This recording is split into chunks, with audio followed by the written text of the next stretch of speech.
Welcome to the Dog Nerd Show, where we geek out over our best friends. I'm Megan. And I'm Michael, and this is a show about all things dog.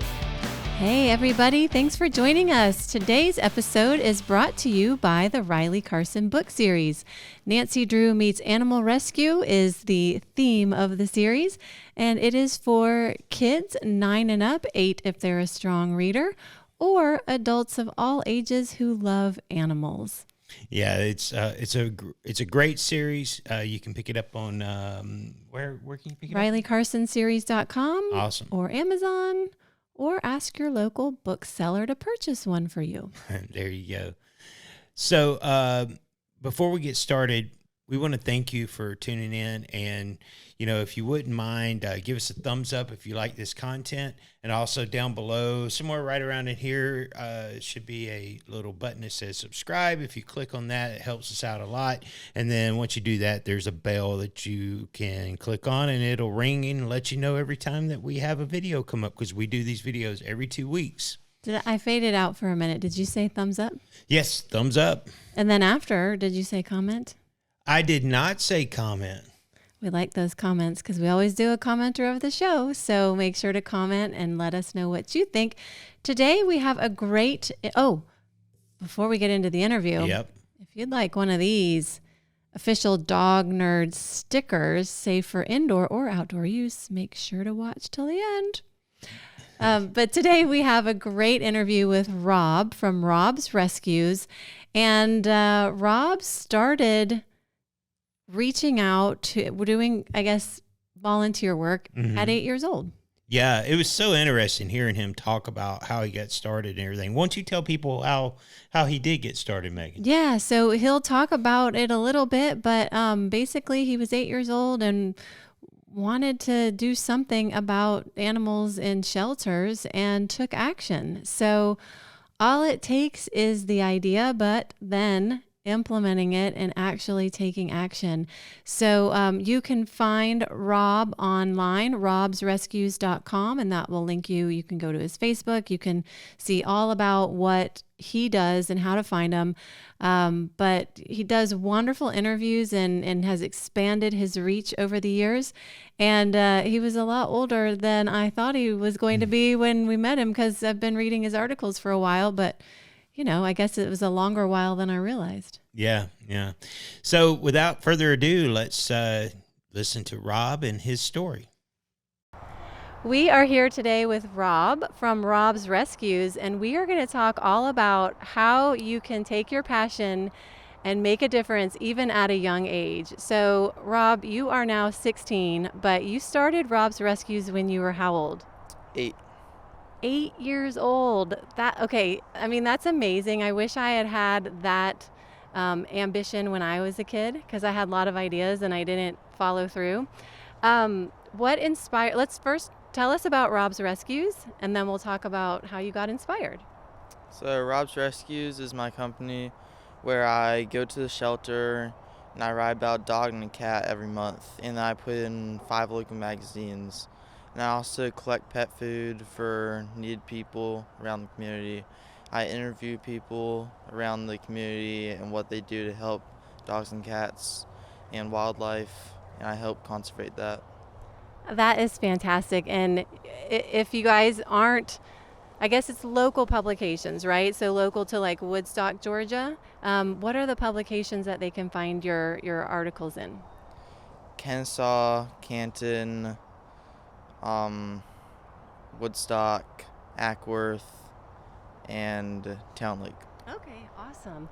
So you were 8 years old, and was there like one instance or maybe something in your life that inspired you to do this?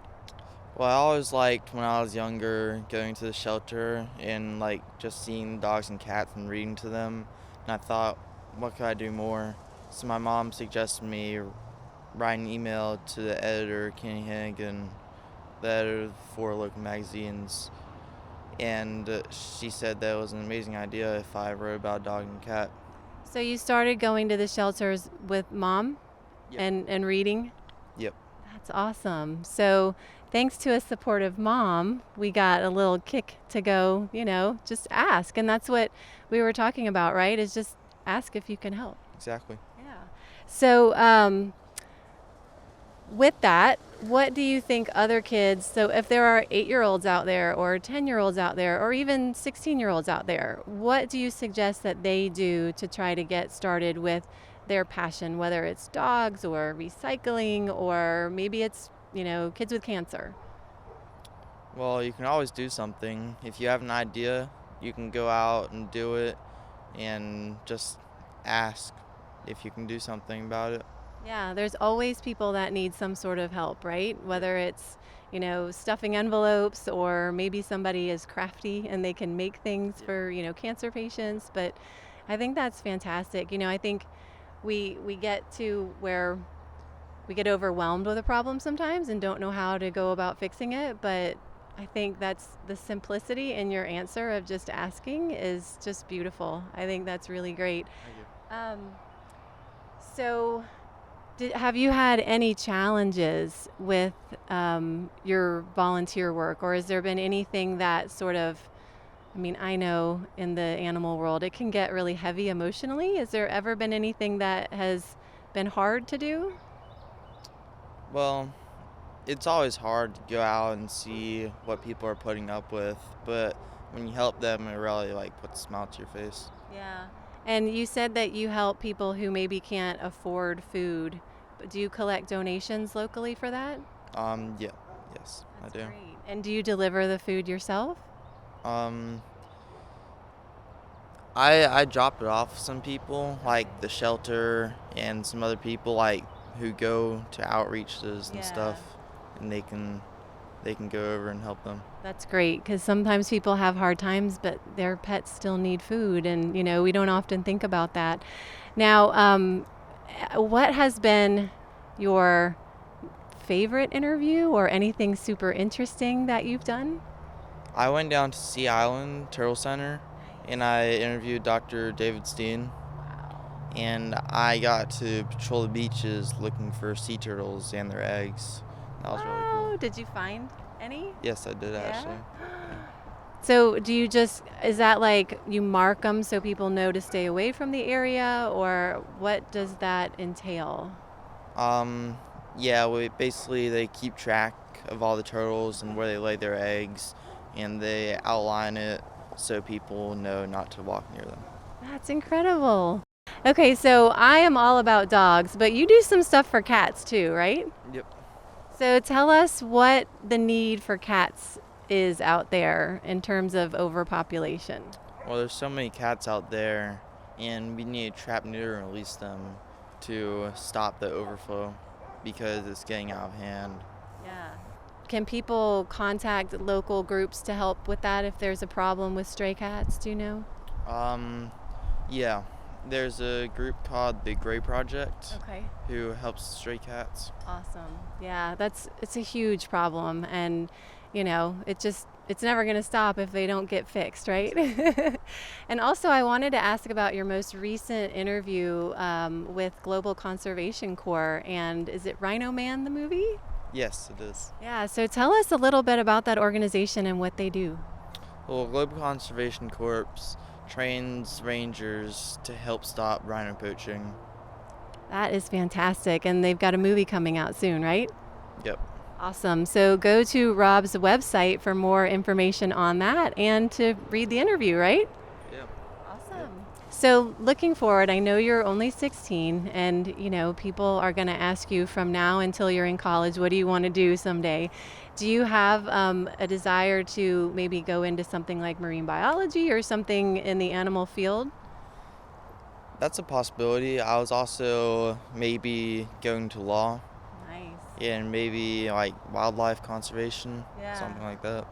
Very important things for sure. Well, thank you so much. Is there anything else that you'd like to tell us about, or where can people find you? I've got a website, robsrescues.com, where you can look at what I do, interviews, and just they can always do something to help the community. Awesome. Thank you so much. We really appreciate it. No problem. Thank you. Wow. how inspiring. Talk about a vision, a young man that had a vision and put action to it, you know. So I would encourage everybody to please go to robsrescues.com and read his articles and follow this young man. I see a big future for this guy. Absolutely. I don't know if I ever told you, but I actually had a really good idea when I was a kid, probably about 8 years old, and didn't take action and didn't know how to take action on it. But essentially it became like what GoFundMe is now. I would see, you know, people on TV that lost everything or went through a tough time. And I would lay in bed at night because, you know, sometimes I have trouble sleeping. Well, that was me as a child too. I remember laying in bed. Like I vividly remember this moment. I couldn't sleep and I was laying on my bed sideways because, you know, I was restless. And I thought, you know, if everyone in the world just gave $1, imagine what we could do. Yeah. And of course that became, you know, the crowdfunding stuff and all that.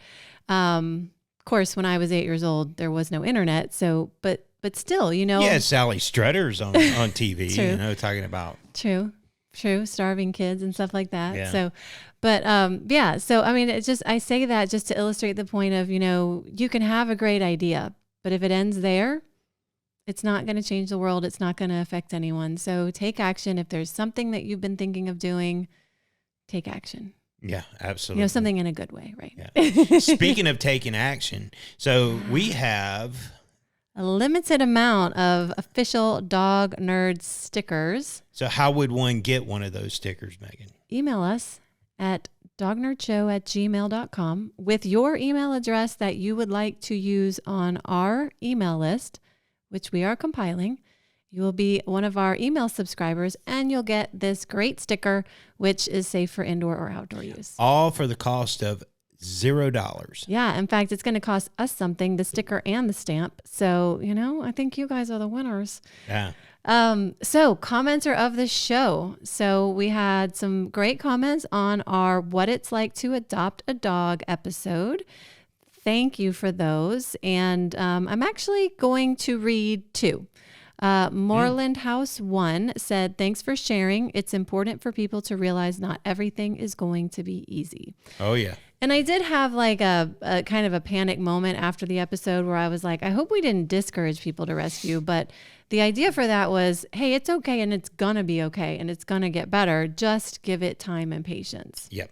So I hope you guys got that from the episode. And then David F. said, people mostly want a puppy, but as you said, they chew. In my humble opinion, it's better to get a middle-aged or old rescue dog. They fall in love just as quick, and old dogs are great if you are not good at long walks. And I thought that was perfect because, you know, like when we entertained the idea of getting your parents a dog, we were thinking of like a senior dog. Yeah. Puppies are a lot of work, you guys. Like even... Okay, we got Dansby at around 9 months. He still has a lot of puppy in him. Could you imagine Dansby as a 10-week-old puppy? 10 weeks to 9 months? That would, you know, it's a lot. And you forget if you've had the blessing of living your life with a dog for a long time, like we did, 17 and a half and 15 years, you forget what the puppy stage was like. I mean, everything's chewed. Everything's a toy. You're getting bitten. You're the jungle gym that they're crawling all over.